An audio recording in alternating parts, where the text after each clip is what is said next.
Bonjour, bienvenue à tous, bienvenue sur Legal Club Sandwich, votre nouveau rendez-vous pour passer un bon moment, découvrir du contenu juridique de qualité et tout ça dans un esprit léger à la cool. Alors, je m'appelle Thibaut Caoudal, je suis le fondateur de Leeway. Leeway, c'est une solution de gestion des contrats qui aide les juristes à réduire le temps passé sur toutes les tâches administratives pour consacrer plus de temps à des sujets plus stratégiques, comme par exemple suivre Legal Club Sandwich tous les mardis et jeudis à midi. Et pour mener à bien cette émission, je suis accompagné de deux chroniqueurs exceptionnels, Pierre Landy, Audrey Deléris. Comment ça va aujourd'hui? Ça va super, merci Thibaut. Bonjour En à tous. forme? Thibaut, c'est la fin de la 3e semaine, je crois, notre numéro 6. On est trop content d'être là de nouveau. Bon, génial. Je vous laisse vous présenter rapidement. D'accord, merci. Alors je commence. Donc Audrey Deléris, je suis manager chez Fed Legal, cabinet de recrutement spécialisé en juridique et fiscal. Donc je vis avec vous au quotidien, juriste, avocat, fiscaliste, directeur, etc. Ça fait plus de 10 ans que je fais ça. Et en plus de ça, j'ai eu l'honneur et la chance de co-créer avec Pierre Landy ici présent le premier réseau de juristes dans la tech et en start-up. À toi Pierre. Merci Audrey. En effet, voilà, moi Pierre Landy, donc avocat, j'ai fait mes classes à Disneyland Paris. J'étais d'ailleurs, je ne l'ai pas encore dit, le premier Père Noël de Disneyland Paris. Donc en 92, vous étiez avec vos enfants dans le parc, où vous étiez vous-même un enfant. J'étais le Père Noël, voilà, ça y est, c'est fait, je l'ai lâché. Puis Yahoo pendant 15 ans, Ledger. Et voilà, maintenant j'ai cofondé une alliance d'avocats avec des anciens Yahoo pour accompagner des sociétés de la tech en étant des juristes externalisés, et on est présent en Italie, Allemagne, Angleterre, France et Espagne. Et puis par ailleurs, depuis un an, j'accompagne des directeurs juridiques et des avocats, des partners dans leur leadership. Et je suis donc un executive mentor, mais vraiment spécialisé directeur juridique et avocat. Voilà pour moi. Et donc, pour présenter l'invité du jour, aujourd'hui, on a la chance d'accueillir Catherine Brel. Merci Catherine d'être parmi nous. Catherine, tu es passée par des boîtes tech, et même des géants de la tech américains, notamment eBay, Amazon ou Yahoo, par exemple. Et puis maintenant, tu as rejoint l'industrie automobile puisque tu es VP Legal et Deputy General Counsel chez Renault. Catherine, comment ça va? Eh bien, ça va très bien. Bonjour à tous et ravi d'être là. J'ai suivi les quelques conseils de Lindia, j'ai mis du maquillage, j'ai fait mon brushing, un petit peu de couleur. Donc, ravi d'être avec vous. Merci de votre invitation. Génial. Catherine. Numéro 2, si vous ne l'avez pas vu, vous pouvez le voir en replay. Ouais. Bon, d'ailleurs, avant de démarrer l'interview, vous connaissez le principe. N'hésitez pas à poser vos questions sur le chat. On y répondra à la fin avec Catherine. Et puis, si vous voulez suivre aussi la page LinkedIn de Legal Club Sandwich, vous pouvez directement y accéder. On va vous partager tout ça et comme ça, vous suivrez les talks. Catherine, toi, tu es passée, donc, comme je le disais tout à l'heure, par des boîtes tech, des géants américains de la tech. On dit souvent que ces boîtes-là, elles sont un petit peu en avance par rapport à la France au sujet de la place et de l'importance accordée au juridique dans les entreprises. Est-ce que toi aussi, tu l'as constaté? Alors oui, tout à fait. Je suis ravie donc, de partager cette expérience et d'avoir eu cette connaissance des différents milieux tech et industrie aujourd'hui. Alors sur la place du juriste, tout d'abord, c'est vrai que dans les sociétés que j'ai pu connaître dans la tech, le General Counsel est passé au plus haut niveau hiérarchique. Donc il y a vraiment un tout premier positionnement qui est fondamental, qui est celui du General Counsel. En général, il englobe le juridique, mais également les affaires publiques. Et il est dans le management board, donc au plus haut niveau, ou dans l'équivalent du COMEX. Donc ça, c'est la toute première chose. La deuxième chose, c'est le positionnement du juridique, donc du legal, dans la prise de décision. De ce que j'ai pu constater, il y a un fort maillage des juristes au sein des comités opérationnels, des comités décisionnels. Rien ne se prend et aucune décision ne se prend sans l'aval du juridique. Donc, il est hyper bien positionné et il participe dès le lancement du projet, donc en amont, et tout au long du processus du projet, donc un fort positionnement également, non pas hiérarchique, mais en tout cas dans sa présence au comité clé. Et enfin, il y a une question de posture qui est importante et de son rôle. Il est vraiment considéré comme étant un partenaire. Il n'apporte pas, au-delà d'une expertise juridique, évidemment il l'est, le fait de participer à ces comités fait qu'il va au-delà de sa fonction juridique et il prend des décisions et il participe de manière collaborative au-delà de sa fonction juridique stricto sensu. Et on parle vraiment, on n'est plus que sur du support, on est vraiment sur une fonction en tant que telle au même titre que les autres fonctions du groupe. Donc ça, c'est vraiment important. La hiérarchie, le positionnement clé dans certains comités et le travail en amont et surtout sa posture. Donc c'est vraiment, je suis là, je fais partie à part entière des décisions qui sont prises dans l'entreprise. Ouais. Donc, ce n'est pas un mythe, en fait. On a dans les boîtes américaines, peut-être, cette position de business partner qui est un peu plus affirmée Ouais. que ce qui peut l'être en France. Souvent, le terme que j'utilise même, c'est trusted advisor, encore plus que business partner, qui est un petit peu galvaudé. C'est vraiment le conseiller de confiance, celui qui est vraiment très proche du CEO, hein, Catherine. Oui, parce qu'en fait, quand on peut voir dans les lancements de projets, dans les prises de décision, c'est beaucoup de bon sens en fait. Hein. Donc, au-delà de l'analyse juridique, il y a une question de bon sens que le juriste est capable de donner au même titre que les autres. Et le fait de son positionnement, on a la chance dans les directions juridiques de voir un certain nombre de projets en transverse. On a une vision très, très large de l'ensemble des projets qui sont menés par le groupe. Donc, cette capacité de voir et d'appréhender l'ensemble des dossiers donne aussi au rôle du juriste une fonction et oui, un rôle de conseil beaucoup plus important que l'analyse juridique en tant que telle. J'ai oublié aussi de mentionner le fait qu'il est dans ces sociétés américaines que j'ai pu côtoyer, il a également au-delà d'un rôle d'advisor, un rôle de leader. Et c'est vrai qu'on l'attend aussi sur certains projets de prendre un rôle beaucoup plus actif en tant qu'acteur sur certains projets, pas tous évidemment. Il y a des projets sur lesquels il est leader et il n'a pas un rôle juste de passif ou de rédaction de contrat qu'on lui demande, non. Et à un moment donné, on lui dit, voilà, il y a des choses et c'est lui qui initie sa propre stratégie juridique. Ça, c'est fondamental. OK. Donc, pour toi, ce n'est pas uniquement, j'ai envie de dire, dans un sens, c'est aussi aux juristes d'aller chercher, entre guillemets, leur position, leur leadership dans l'entreprise. C'est à nous de faire c'est à nous de faire notre place, en fait. Hein. Donc, le positionnement et cette posture, elle est clé. Soit on est là et on reçoit les choses telles qu'elles viennent, soit on va au-devant. Et là, ça revient vraiment à voilà, comment arriver à le faire. Moi, ce que j'ai pu voir chez eBay très concrètement, c'est ce qui se faisait tous les ans. Alors, un point important, il faut d'abord comprendre le business. Qu'est-ce qui se passe? Arriver à comprendre la stratégie, c'est clé. Évidemment, on travaille avec des gens, il faut comprendre l'orientation de la société à tous les niveaux et quels sont les projets mis en place. Donc, il faut être présent déjà dans ces comités-là. Comprendre la stratégie. Et en fonction de ça, on analyse les enjeux juridiques que ça requiert. Sur telle et telle stratégie, il y a forcément des enjeux juridiques. Et derrière, en fonction de ces enjeux, on présente une stratégie et on développe cette stratégie. Voilà les enjeux de la société, voilà les risques juridiques, les actions à mettre en place et les ressources. Donc, c'est clair, parce que plus c'est pris en amont, mieux on est capable et plus on est capable d'identifier les ressources dont on a besoin, les compétences clés, hein, le nombre de personnes qui vont être amenées à travailler sur les sujets. Et une fois que tout ça c'est fait, on pose. Enfin, en tout cas, c'est ce qu'on mettait en place typiquement chez eBay. On met en place une stratégie en début d'année. On a identifié tout ça. On utilise les mêmes outils que le métier, donc des slides, des PowerPoint. Il faut utiliser le même langage, donc très simple. On peut donner de la pédagogie, mais il faut le faire dans un langage, encore une fois, simple, facile à comprendre. Et on fait ce qu'on appelle les roadshows. Donc, on développe et on montre la stratégie juridique pour accompagner le métier et pour que le métier comprenne notre rôle. Et lui, le valide. Il va dire, OK, moi, ça me va. On va dans cette option-là. Donc, on est vraiment partenaire dans ce double aspect, hein, chacun dans son rôle, mais en lien complètement. Hein. OK.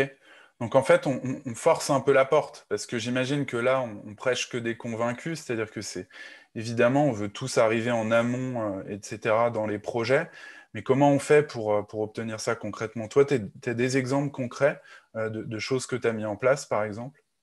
Alors, stratégie, oui, ça c'est vrai que c'est quelque chose qu'on a fait. Hein. Je parle que de choses qu'on a effectivement pu mettre en place, donc de développer, c'est un gros travail hein, de fond, donc c'est peut-être aussi du luxe d'avoir ce temps de réflexion et de mise en place et d'oser communiquer, s'imposer dans les réunions. Moi, je sais que chez Renault, ce n'était pas toujours évident non plus de s'imposer dans des réunions dans lesquelles le juriste, au départ, il n'est pas convié du tout.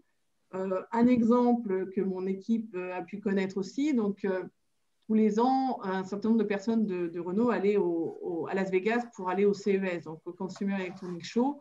Et il y a une année où je me suis dit, pourquoi le juridique n'irait pas, quoi. En fait, on présente tous les projets, la nouvelle tech, dans le domaine du digital, donc c'est ce que je gère.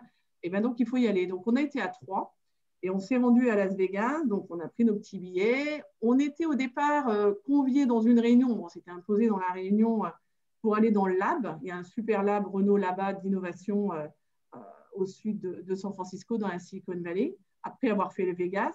Et après, plus d'invitation, plus rien. Et en fait, on est allé. On s'est incrusté en fait, dans la réunion, dans le lab. On a passé 2 jours avec les gens. Et en fait, ils étaient hyper contents de nous voir. Ah, vous êtes là. Mais ça ne vient pas forcément d'eux-mêmes. Donc, il faut provoquer toujours et toujours. D'ailleurs, c'est parce que tu venais de cet univers des sociétés américaines que tu t'es lancé. Parce que toi, tu n'as pas osé. Enfin, je veux dire, tu n'as pas hésité. Tu t'es dit, je dois y être. Il n'y a pas photo et j'y vais. Ah oui, c'est Las Vegas quand même. Donc, oui. je ne connaissais pas Las Vegas et je me suis dit, c'est l'occasion.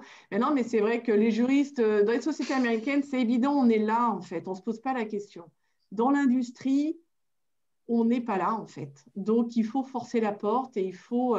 C'est pas facile, hein. Honnêtement, c'est pas facile en tant que juriste parce qu'on n'est pas invité et on a toujours peur de se dire… ou de nous entendre dire qu'on est là pour fermer les choses, pour bloquer les projets, pour arriver avec des choses très négatives. Donc, ce n'est pas simple de sortir de cette posture. Alors, donc, être présent, parler.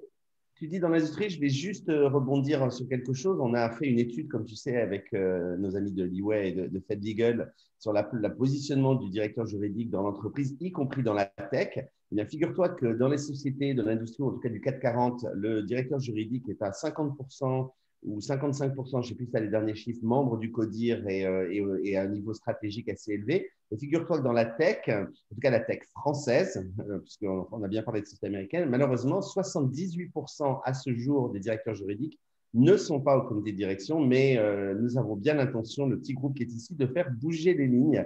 Je pense qu'il faut, et Audrey le voit dans des entretiens constamment, c'est vraiment quelque chose qui change. C'est un prérequis des juristes, des directeurs juridiques, oui, mais aussi des juristes. Là, ils ont envie de savoir à qui est rattaché en fait le manager juridique. Et ce que tu dis, Catherine, c'est exactement vrai. C'est qu'à n'importe quel niveau, même quand on est juriste sans être directeur, il faut oser en fait aller voir les gens, aller s'imposer pour le coup et être curieux surtout. Ouais, curieux, proposer, encore une fois, c'est du temps, j'imagine aussi. Facile de dire qu'il faut un maillage important. Bon, on en reparlera aussi. Des challenges, il faut être nombreux. Il faut, encore une fois, avoir la vision. Mais j'ai du mal à penser aujourd'hui qu'on puisse exercer un rôle de… On est là pour éviter le risque. Il faut être clair, on ne fait pas du commerce, on ne fait pas du marketing. On est là pour que la société ne prenne pas de risques et donc… si on ne connaît pas les projets en amont, si on ne sait pas où va la société, je ne vois pas comment on peut travailler en tant que juriste. Ça, c'est forcément clé. Donc, il faut toujours pousser. C'est rageant, c'est frustrant, mais il faut continuer à le faire. Il faut donner beaucoup d'énergie. Oui. Et toi, tu as des exemples un petit peu de ce que tu as mis en place, par exemple, pour t'aider à être dans cette démarche? Alors, oui, on a mis en place plusieurs choses. Et je repensais d'ailleurs en t'écoutant, Pierre, on avait mis en place assez rapidement, d'ailleurs, comment dire, on l'avait appelé comment, le Digital Legal Summit.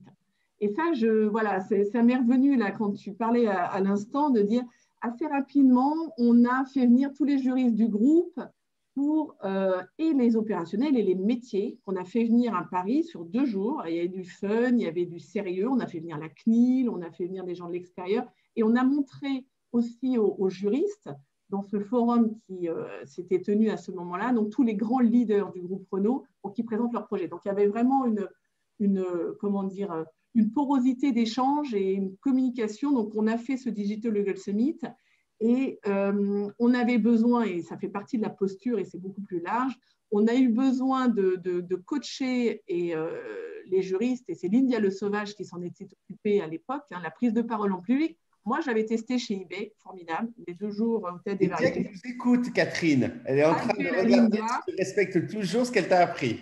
Voilà, donc très, très, je suis très promoteur de ça. Je trouve que cet atelier, il est super. Donc, Si vous avez la chance de le faire, en tout cas, il faut le faire. Et une fois que moi, l'atelier avait été fait des années auparavant, l'India est venue sur site, lors de ce digital notamment, pour nous aider à parler, pour nous aider à communiquer au mieux. Donc ça a été la chance d'avoir l'India pour nous aider. On a mis en place des ateliers de coaching également avec Pierre sur la relation avec le client.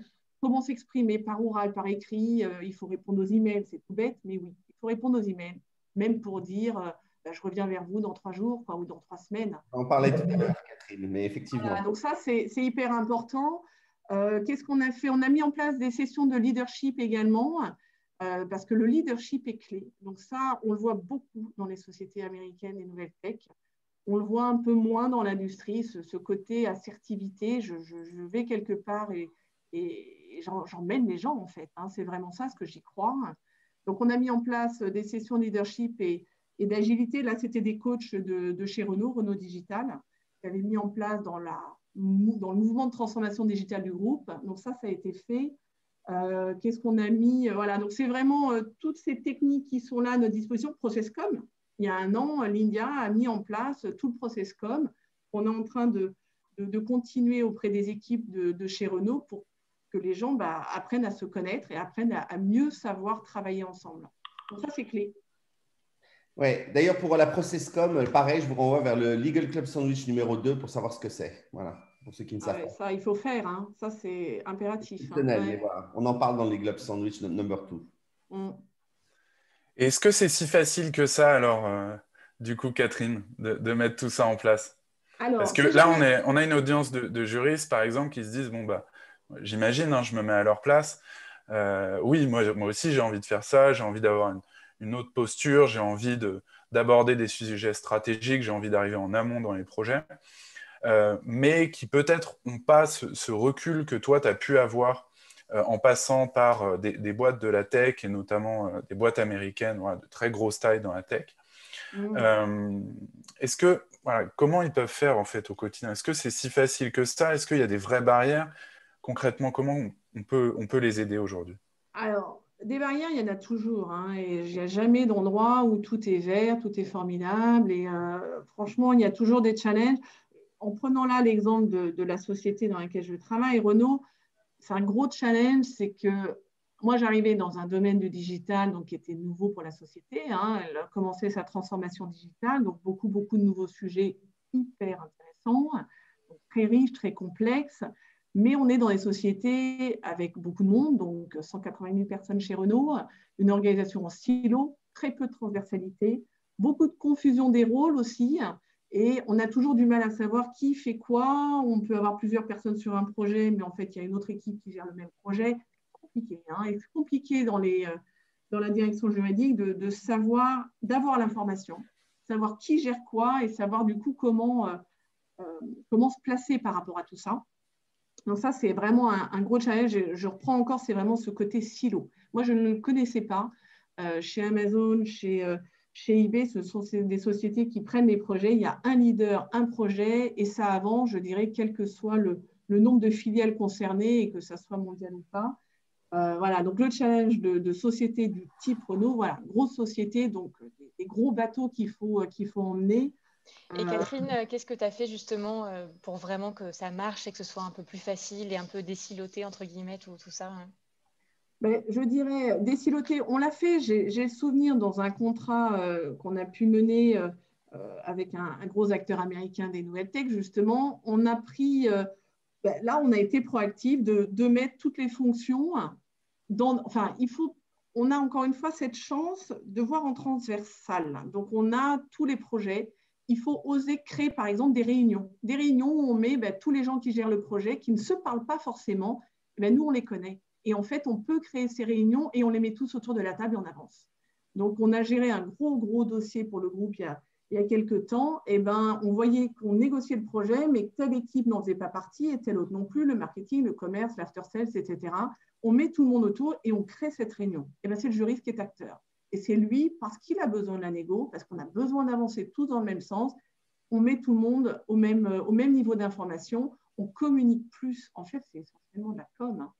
Par email, des comptes rendus où on met plus de monde, des réunions où on met plus de monde. Et encore une fois, on s'invite dans ces comités-là. On fait des présentations.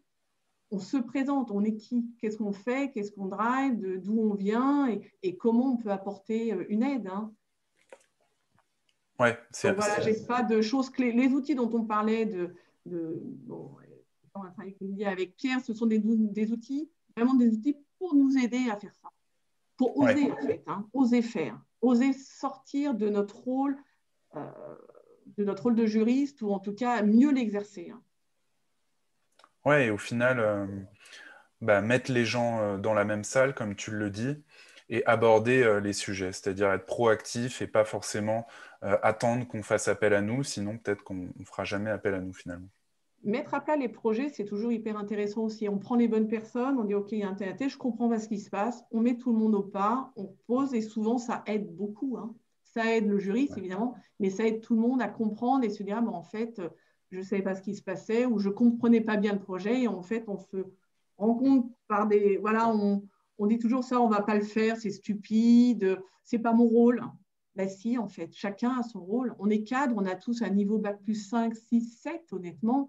Donc, on peut nous attendre là en disant, ben voilà, le juriste a ce rôle de liant.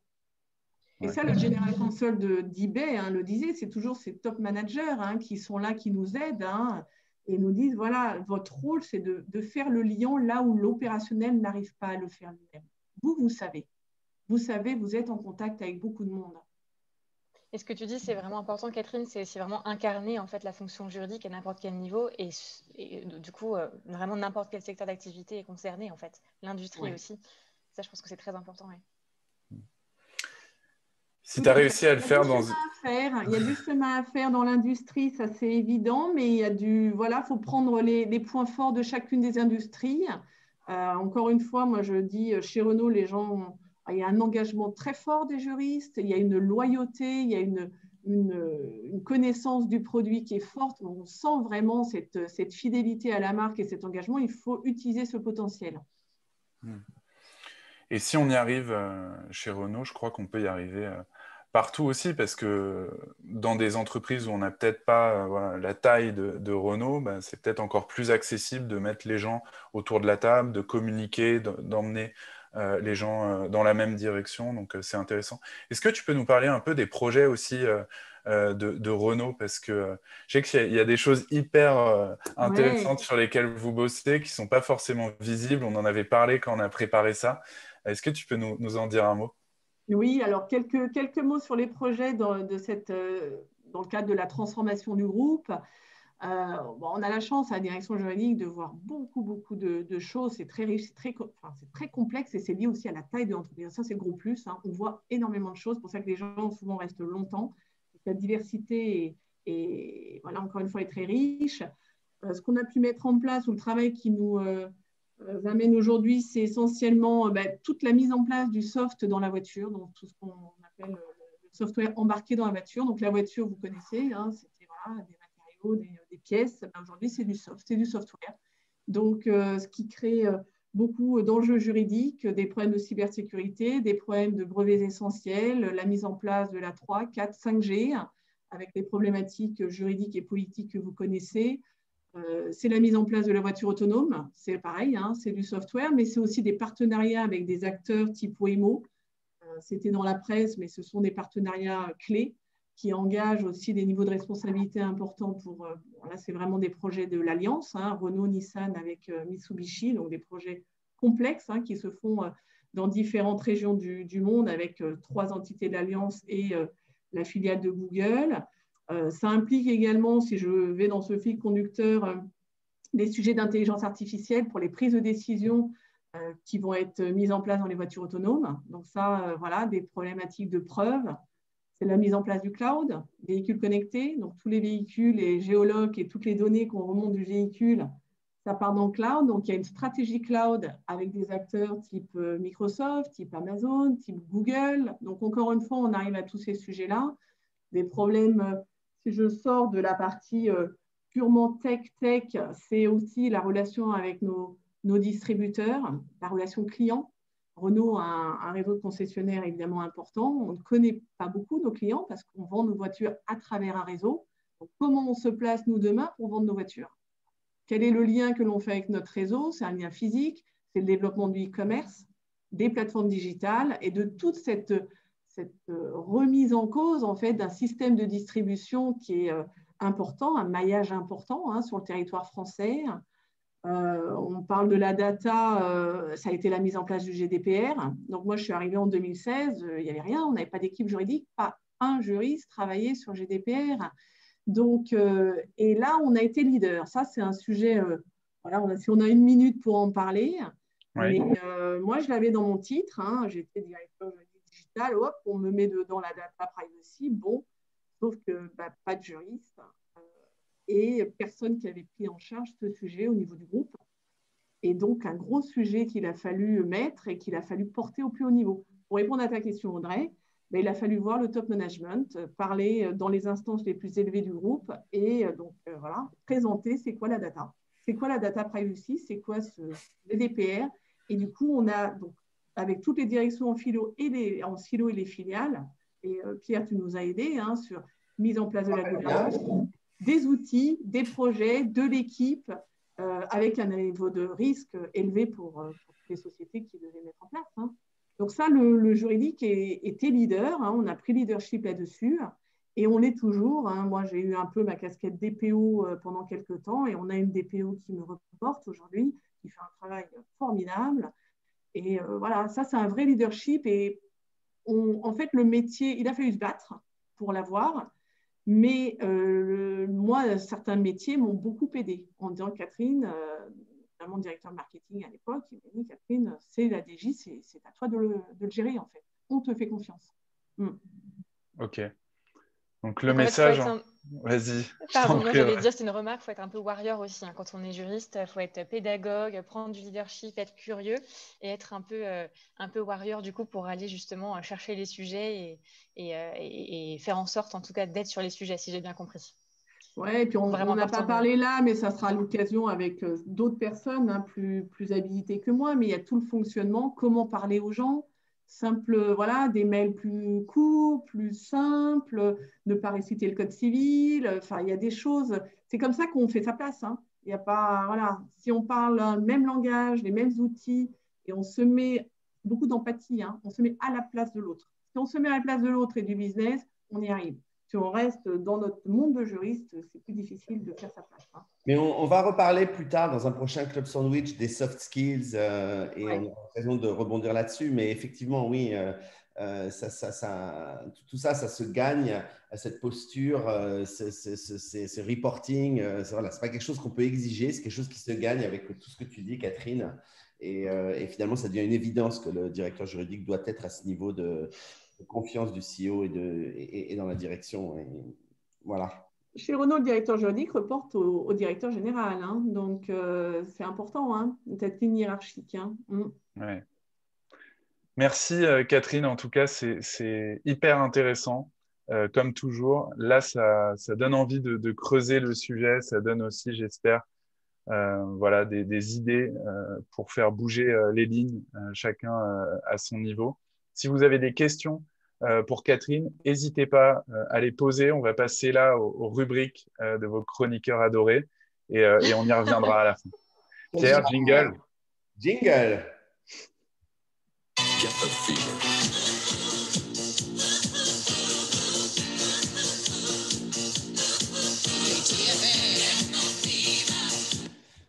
À toi, Audrey. Merci Pierre. Alors aujourd'hui, je vais vous parler du changement de secteur d'activité, évidemment, parce que Catherine, tu en es un parfait exemple. Donc quand on est juriste, est-ce qu'on peut passer de l'énergie à l'IT, de la pharma à la construction? Oui, c'est possible. Est-ce que c'est facile? Non, pas toujours, je l'avoue. Alors, il y a des matières où c'est quand même un peu plus facile, je le vois en tant que recruteuse, de passer d'un secteur à un autre. Je pense au M&A, au corporate, au boursier, au social, au droit de la concurrence, au fiscal aussi, quoique pas toujours, j'ai des exemples là-dessus. Voilà, mais en fait, on peut comprendre aussi qu'une société, elle va être rassurée à l'idée de recruter quelqu'un qui a fait exactement la même chose ailleurs. C'est vrai. Par contre, où est le regard neuf? Où est le regard, la prise de hauteur d'un juriste qui viendrait d'ailleurs et justement pour apporter des choses nouvelles? Et ça, je pense, Catherine, encore une fois, tu es un très bon exemple là-dessus. Parce qu'un juriste qui vient d'ailleurs peut apporter des nouveaux procès, des nouvelles idées, d'autres aspects qu'il a vus par ailleurs. La question, en fait, chez mes clients, c'est qu'ils sont un petit peu plus frileux quand, en fait, on touche au cœur du business, vraiment la partie contractuelle. Mais il y a plein d'exemples positifs que j'ai eu l'occasion de rencontrer. Je pense à un juriste qui est passé de l'agroalimentaire à un équipement industriel, de la grande distrie à l'agroalimentaire, d'automobile au luxe. Voilà, donc aussi des assurances à l'énergie. Et exemple là, même encore plus surprenant, de la distrie à la banque. Oui, ça a été possible et ça s'est bien passé. Côté directeur juridique, là, c'est un petit peu différent quand on recrute un directeur juridique parce qu'on cherche avant tout un manager, quelqu'un qui va prendre de la hauteur, qui va faire le lien entre les opérationnels, les juristes et la direction. Donc là, on cherche vraiment quelqu'un qui va incarner la direction juridique et c'est tout à fait possible, bien entendu. Alors, je vais donner des exemples sans donner de nom et je vous laisse chez vous. Oui, je sais. Mais je laisse chez vous si vous connaissez bien le marché. Je compte sur vous, en tout cas, pour deviner de qui je parle. Donc, je pense à des directeurs juridiques qui sont passés notamment de l'énergie à un GAFA, petit clin d'œil, d'un groupe hôtelier à un gros industriel, du multimédia à l'environnement, des télécommunications à la pharma, je vais parler moins vite pour essayer de vous laisser le temps de deviner, de la distribution à l'automobile, de la construction à une start-up, et puis évidemment de la tech à l'automobile. Et ça, c'est toi, Catherine, je donne la réponse. Pour les autres, je ferai un petit quiz et je répondrai évidemment si vous avez la bonne réponse. Moi, j'en ai qu'un sur tout cela, mais voilà. Ah, et pourtant, tu en connais d'autres, je le sais. D'accord. En tout cas, il faut rester lucide, bien entendu. Le changement de secteur n'est pas possible à chaque fois non plus, je le vois très bien. Mais ces exemples que je vous ai cités montrent que c'est quand même possible malgré tout, même si ce n'est pas facile. Donc, le plus important, c'est le potentiel d'évolution de la personne. Donc, directeur juridique, quand vous recrutez, voyez évidemment les compétences qui ont été développées chez les juristes, mais aussi toutes celles qu'il va pouvoir développer chez vous. Ça, c'est hyper important. Et directeur généraux, quand vous recrutez un directeur juridique, c'est pareil. Voilà, regardez plutôt, cherchez un partenaire fiable, un vrai conseil, et pas uniquement la compétence technique, évidemment, ou une connaissance secteur. Et vous-même, juriste, quand vous postulez, soyez ambitieux tout en restant cohérent, bien sûr, et prouvez par des exemples, en étant vraiment concret, que même si vous venez d'un environnement différent, ça peut marcher. Et là, j'ai vraiment un conseil en tant que recruteuse que je vous donne. Mieux vaut parfois un profil qui va mettre 6 mois, voire un peu plus, à être opérationnel, mais qui aura un très gros potentiel d'évolution et qui va rester plus longtemps, qu'un profil qui a fait exactement la même chose chez le concurrent, par exemple, donc qui sera certes opérationnel plus vite, mais qui risque aussi de s'ennuyer plus vite et donc de partir plus rapidement. Je vous laisse y réfléchir. À toi, Pierre. Super. Merci, Audrey. Merci Audrey. Alors, hop, et maintenant, je balance mon jingle. C'est parti pour les nouveaux. Voilà, préparez-vous, tapez dans vos mains, c'est parti.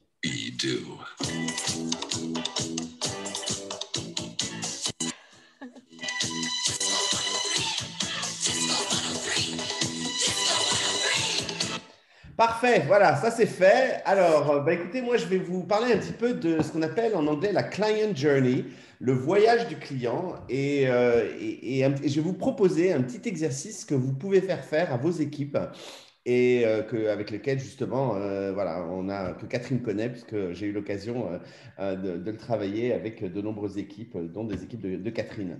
En fait, ce concept, cet exercice, à l'origine, il est né dans l'industrie aéronautique, parce que dans les années 80, je sais qu'il n'y a peut-être pas grand monde qui était né dans les années 80 sur ce groupe, mais enfin, dans les années 80, c'était prendre l'avion, c'était quand même un truc ultra compliqué. Vous deviez téléphoner, attendre, choisir un avion, puis payer, envoyer un chèque, puis attendre son billet, puis recevoir les souches, puis enfin bon, bref. Bref, c'était un processus ultra compliqué qui en fait était fait pour rendre la vie plus facile à l'entreprise qu'au client.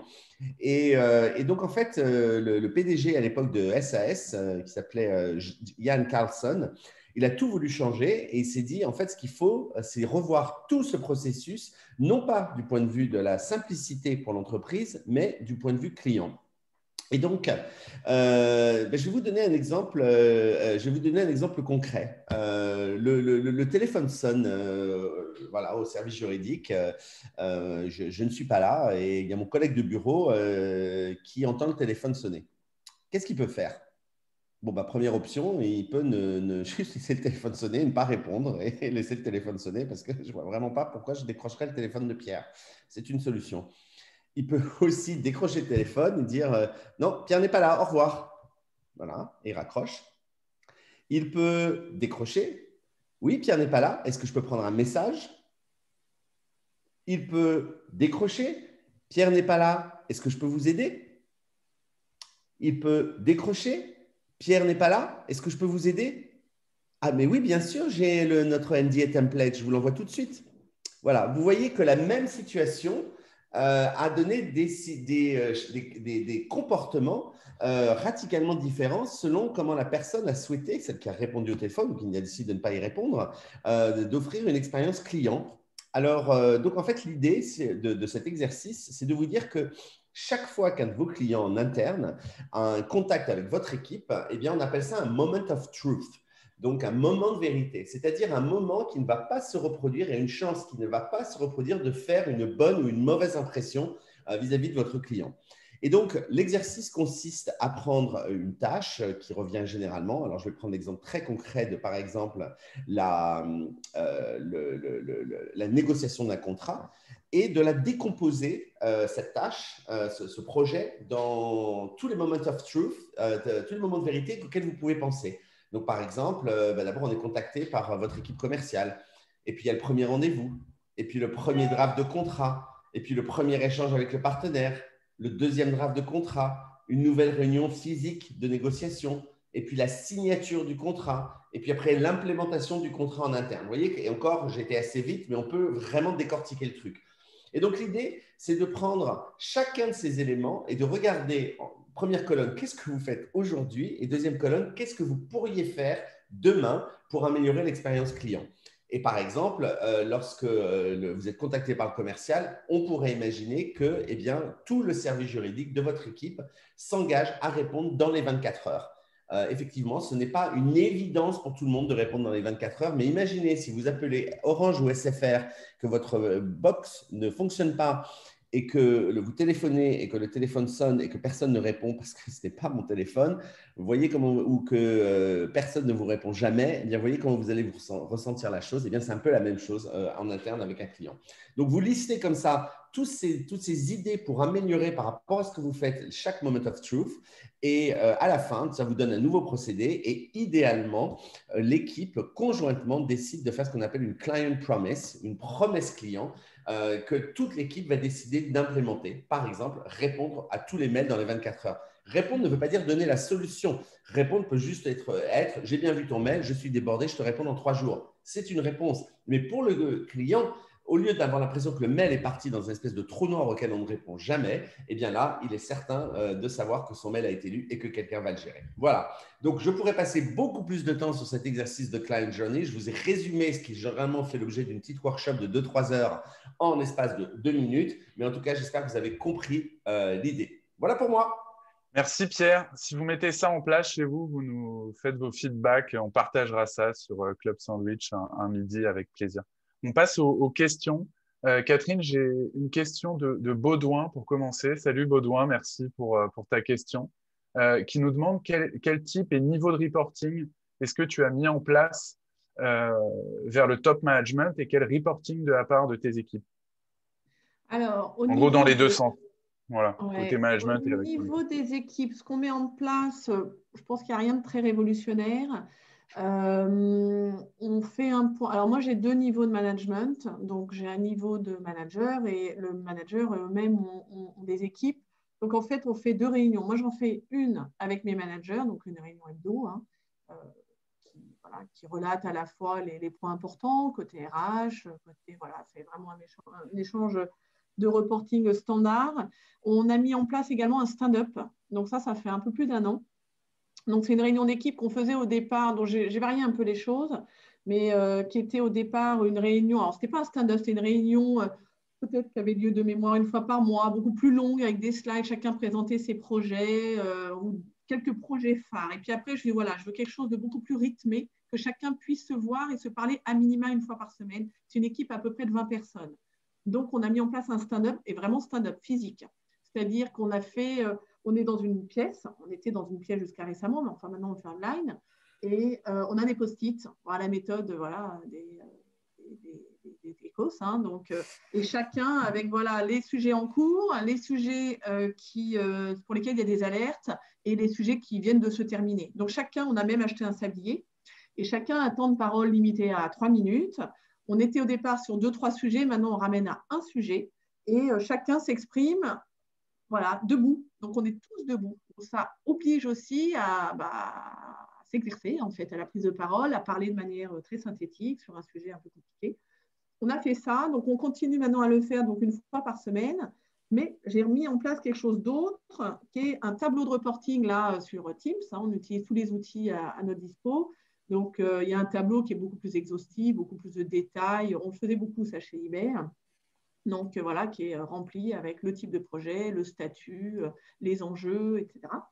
Et ce qu'on a fait lundi dernier, je partage en même temps, c'est on fait le Vie ma vie. Donc, c'est quelqu'un de l'équipe data qui va essayer de comprendre ce que fait la personne qui gère l'antitrust ou la distribution dans l'équipe. Donc, c'est d'arriver à se comprendre, encore une fois, avec beaucoup de pédagogie. Donc, ça, c'est ce qu'on a en place, et l'équipe et les managers, plus un support écrit maintenant, qui est disponible à n'importe quel moment. Et j'avais besoin de cet outil disponible à n'importe quel moment, moi, pour remonter justement à mon management. Donc, je reporte au directeur juridique du groupe qui, lui, a besoin d'avoir les faits marquants, donc les points essentiels, que lui-même remonte au top management. Donc, on a des process, je dirais, groupes. Et voilà, donc moi, je fais un reporting, bon, pareil, de réunion avec mon manager, mais pas de reporting aussi. Ça passe par ce filtre-là. Ok. Et ce que tu dis, je trouve ça vraiment important, ce Vie ma vie par exemple, tout ce que tu mets en place, c'est que les gens peuvent dire oui, mais on est surchargé de travail, on n'a pas le temps de mettre ça en place. Mais en fait, j'imagine que c'est important de le mettre en place et je le sais, parce que je vois quand je rencontre les juristes et les directeurs juridiques, parce que certes, ça prend du temps, mais ça permet d'en gagner par la suite pour avoir plus de transversalité. Ouais. Du coup, donc, ça, je pense que c'est un message très, très important que tu as donné. Mais... C'est une question, encore une fois, c'est clé, c'est la transparence. La transparence et la collaboration entre les uns et les autres. Tous les sujets sont quand même extrêmement, connexes au sein même de notre équipe, data, distribution, digitale, effectivement. Et donc, il faut apprendre à partager, ça c'est clé, et arriver à bien partager, donner le bon niveau d'information pour que les autres comprennent. Donc, c'est un exercice qu'on a fait dans le cadre du stand-up. On a pris une demi-heure et on a pris 3 personnes. Ils se nomment les uns les autres. Voilà, toi, tu vas parler de tel sujet. Et c'est avec beaucoup de bienveillance aussi, mais on voit tous qu'on a beaucoup de progrès à faire dans la manière dont on explique les choses, tout simplement. Ouais. Et la prise de hauteur, ça fait aussi partie de la prise de hauteur. Donner les enjeux, parler avec des mots simples, éviter les acronymes. Parce que ça, au niveau du top management, c'est un vrai souci, et je pense pour toutes les sociétés, c'est d'arriver à parler de sujets. Alors, GDPR, c'est connu maintenant pour tout le monde. Il y a plein de sujets qu'on utilise dans le domaine juridique ou des acronymes, mais le top management ne connaît rien. Donc, à ce moment-là, s'ils ne comprennent rien à ce que racontent les juristes, c'est compliqué. Ouais. Et donc, tu arrives à garder cette dynamique-là en télétravail avec de la visio, etc. C'est pas cool. Alors, quand j'écoutais à nouveau pour l'India qui en parlait, cette dynamique, donc oui, c'est systématique et on l'a gardé pendant le premier confinement et on le garde. Premier confinement, on avait fait peut-être même 2 sessions par semaine quand même pour avoir un peu plus de liens et pour créer plus de communication même pour les gens qui sont seuls chez eux. Ça, c'est le côté plus humain, je dirais, plus ouvert, des discussions un petit peu plus légères. Et donc, oui, un point important, et je confirme complètement, la visio, ça n'est pas possible de faire sans.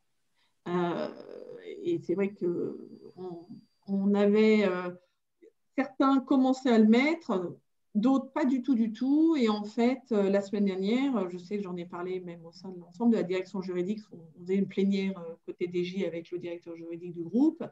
On avait demandé expressément que chacun mette la visio. Et moi, quand j'ai pris la parole, j'aurais dit merci. Merci, parce que quand on parle à un écran noir ou quand on parle à des gens, ça n'a rien à voir. Ça n'a rien à voir. Déjà, cet exercice en webinaire est assez compliqué pour nous parce qu'on ne vous voit pas, chers spectateurs. Alors, du coup, c'est pas facile.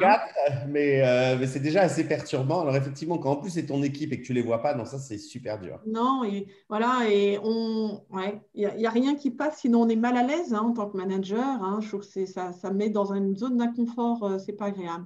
Ouais. Donc, si vous voulez des détails là-dessus, n'hésitez pas à aller voir le talk 2, le replay. Donc, on va vous partager ça. Je viens de vous le mettre. Audrey, c'est exceptionnel. Merci Audrey. Et on a une autre question de Théo, on va lui répondre, c'est la dernière, mais quand même. Merci Théo pour ta question. Est-ce que tu as une idée, bon, je ne sais pas si tu vas savoir ça, du ratio de nombre de juristes à avoir dans une entreprise par rapport au nombre d'employés de manière générale. Déjà, est-ce que c'est par rapport au nombre d'employés? Est-ce que c'est par rapport au chiffre d'affaires? En Audrey, général, peut-être c'est que par tu peux rapport au nous chiffre aider aussi. d'affaires. Hein. Alors, je sais qu'il y a des ratios qui sont communiqués. Je ne les ai pas là, moi, à communiquer auprès de vous. Le Cercle Montesquieu donne des ratios. Il y a eu les sociétés américaines calculent les headcounts à la direction juridique en fonction du nombre du chiffre d'affaires qui est réalisé. Hein. D'accord. En filiale, mais c'est évident. Et le niveau hiérarchique également. Hein. Si on est plutôt au niveau juriste, senior, directeur, senior directeur, c'est vraiment aussi lié au chiffre d'affaires, aux enjeux aussi. Là, les chiffres d'affaires, oui. Donc, je n'ai pas la réponse du ratio, mais oui, il y a un ratio, hein, clairement. Dans l'industrie, un des points peut-être… Oui, pardon, Thibaut. Vas-y, je t'en prie. L'industrie, alors je ne sais pas aujourd'hui les chiffres côté Amazon ou eBay ou Yahoo, mais c'est vrai que l'industrie, la culture juridique est quand même un point négatif lié au fait qu'on a beaucoup moins de juristes dans cette industrie. Donc, tout ce que je dis, c'est facile quand on a le luxe du nombre de personnes et du coup, quand on a la possibilité d'interagir plus, il faut être plus nombreux. Ok. Bon, j'ai une dernière question, mais après, on ne pourra pas déborder parce qu'on a déjà dépassé un petit peu. Matt qui nous demande si tu as rencontré des réticences de juristes à ce changement en termes de positionnement. C'est pas facile, ouais. C'est pas toujours facile. Il y a des gens, comme toujours et partout, il y a des gens qui sont dedans, qui ont envie et qui aussi sont capables de se remettre en cause, d'avancer, qui ont envie de changer. Et parce que toute notre carrière, c'est un chemin. Hein. On est tous en progression. Hein. Par contre, certains pour qui c'est beaucoup plus compliqué et qui aiment bien rester dans cette zone de confort. Parce que oser participer au comité, c'est oser prendre des décisions, donc prendre des risques. Et c'est pas facile. Donc, moi, je me suis sentie très, peut-être encore maintenant, mais ça a été long pour arriver, j'ai l'impression d'être un cube quand tous les autres étaient des boules, hein, clairement. Hein. C'est un vrai gars pour tous ceux qui ont changé d'industrie, tout ça, on se sent très, très en décalage. Hein. Ok, donc aussi une grosse partie humaine à gérer dans tout ça. Ah, c'est beaucoup d'humains. Ouais. Et il ne faut pas hésiter à faire entrer aussi des gens de l'extérieur qui viennent de ça pour donner cette émulation. Hein. Sinon, tout seul, c'est compliqué. Donc, il faut créer du changement, hein, interne, externe, et se faire aider beaucoup. Hein. Ok, merci Catherine. Pierre, tu as autre chose? Non, c'est bon Pierre, tu as rien à ajouter? Non, je veux remercier Catherine. Okay.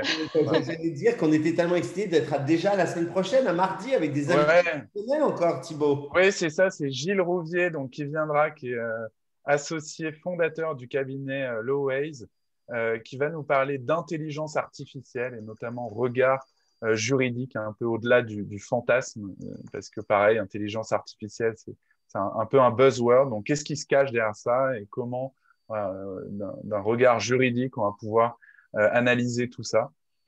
Donc, soyez nombreux, c'est mardi à midi. Merci Catherine pour toutes ces merci infos. À vous. Franchement, on s'est régalé. J'espère que ça vous donnait plein d'idées. On met le replay sur YouTube. N'hésitez pas à commenter sur LinkedIn, sur notre chaîne, partout, et à faire parler de Club Sandwich autour de vous. Plus on est fou, plus on rit. Ouais, exactement. Allez, bye bye. Merci Catherine, à bientôt. Générique.